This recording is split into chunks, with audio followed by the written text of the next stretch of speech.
آخر میں اللہ نے موسیٰ علیہ السلام کو حکم دیا کہ اپنے لوگوں کے ساتھ مصر چھوڑ دیں۔ لوگ اپنا سامان اور زیورات ساتھ لے کر چل دیے۔ آپ لوگوں کو لے کر لال سمندر کی جانب چل دیے۔ فرعون جان گیا تھا کہ اسرائیلیوں نے شہر چھوڑ دیا ہے۔ وہ بہت طیش میں آ گیا اور اپنی فوج کو حکم دیا کہ اسرائیلیوں کا پیچھا کرے اور انہیں گرفتار کر لیں۔ صبح صبح اسرائیلی لال سمندر پہنچ گئے، مگر پیچھے سے فرعون کی فوج آ رہی تھی۔ تمام لوگوں میں خوف پھیل گیا۔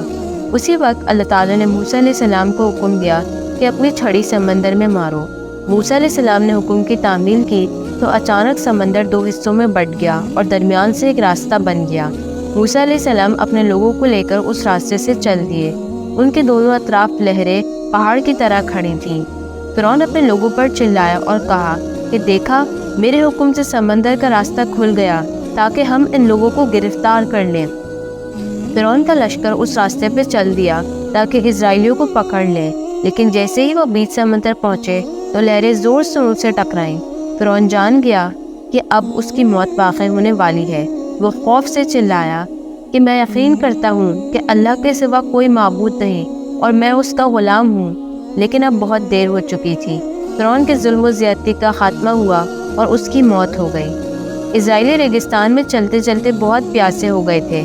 اللہ نے موسیٰ علیہ السلام کو حکم دیا کہ چٹائی پر اپنی چھڑی مارے۔ اس میں سے پانی کے 12 جھرنے نکل آئے۔ ہر جھرنا الگ الگ قبیلوں کے لیے تھا۔ تپتے ہوئے سورج سے حفاظت کے لیے اللہ تعالیٰ نے بادل بھی بھیجے، اور جب انہیں بھوک لگی تو ایک خاص قسم کا کھانا بھی بھیجا جسے منا کہا جاتا ہے۔ اسرائیلی سفر کر کے اور منا کھا کھا کر تھک گئے تھے۔ وہ موسیٰ علیہ السلام سے شکایت کرنے لگے۔ موسیٰ علیہ السلام نے ان کو اللہ کے احسانات یاد دلائے۔ اللہ تعالیٰ نے موسیٰ علیہ السلام کو حکم دیا کہ اسرائیلیوں کو مقدس زمین میں لے جائیں، جہاں پر وہ آزاد ہوں گے اور اللہ کے حکم کے مطابق زندگی بسر کریں گے۔ لیکن اسرائیلی مسلسل موسیٰ علیہ السلام سے شکایت کرتے رہے۔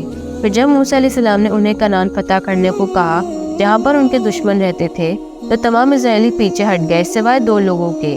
موسیٰ علیہ السلام یہ دیکھ کر بہت مایوس ہوئے اور آپ نے اللہ سے کہا کہ وہ صرف اپنے اور اپنے بھائی کے اعمال کے ذمہ دار ہے۔ وہ مقدس زمین 40 سال تک ان لوگوں پر حرام کر دی گئی اور وہ ریگستان میں ہی بھٹکتے رہے۔ کئی سال ریگستان میں بھٹکنے کے بعد وہ سینائی شہر میں داخل ہوئے۔ یہ وہی جگہ تھی جہاں موسیٰ علیہ السلام نے مصر جانے سے پہلے اللہ سے کلام کیا تھا۔ موسیٰ علیہ السلام نے اپنے لوگوں کو ہارون علیہ السلام کی سرپرستی میں دیا اور خود پہاڑ پر چڑھ گئے۔ اللہ تعالیٰ نے موسیٰ علیہ السلام کو 2 لکھے فرمان دیے، جس میں اسرائیلیوں کو حکومت کے دائرے میں کرنے کے لیے خاص قانون لکھے گئے تھے۔ موسیٰ علیہ السلام کو گئے ہوئے 40 دن ہو گئے تھے، لہٰذا لوگ بے چین ہو گئے اور شکایتیں کرنے لگے۔ ان کے درمیان سامری نام کا ایک آدمی تھا، جس نے انہیں مشورہ دیا کہ انہیں ایک نئے رہبر کی ضرورت ہے۔ سامری نے پگھلے ہوئے سونے سے ایک مجسمہ بنا دیا۔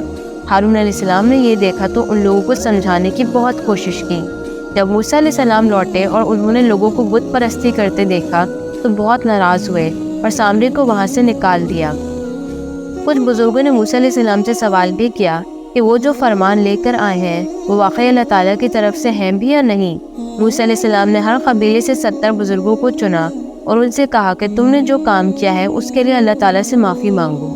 آپ پہاڑ سینائی پر 70 لوگوں کے ساتھ چڑھ گئے۔ پہاڑ کے عروج پر پہنچ کر آپ اللہ سے کلام کرنے لگے۔ لوگ انہیں اللہ سے کلام کرتا سن تو سکتے تھے، لیکن اللہ کو دیکھ نہیں سکتے تھے۔ تو انہوں نے حضرت موسیٰ علیہ السلام سے کہا کہ موسیٰ، جب تک ہم اللہ کو دیکھ نہیں لیتے ہم تمہاری بات پر یقین نہیں کریں گے۔ ناجائز ضد کا صلہ انہیں یہ ملا کہ ایک زلزلے نے ان سب کو ہلاک کر دیا۔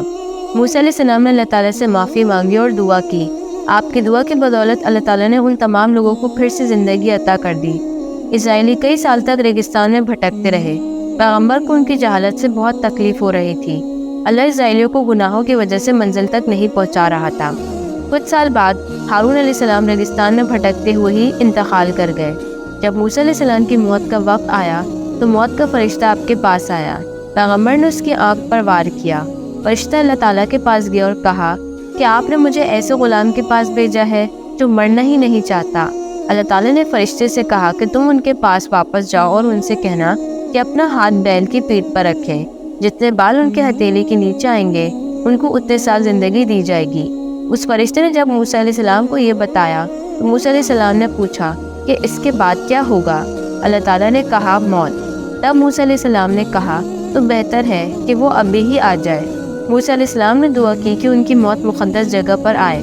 اللہ تعالیٰ نے موسیٰ علیہ السلام کی دعا قبول کی اور اس طرح موسیٰ علیہ السلام دنیا سے رخصت ہو گئے۔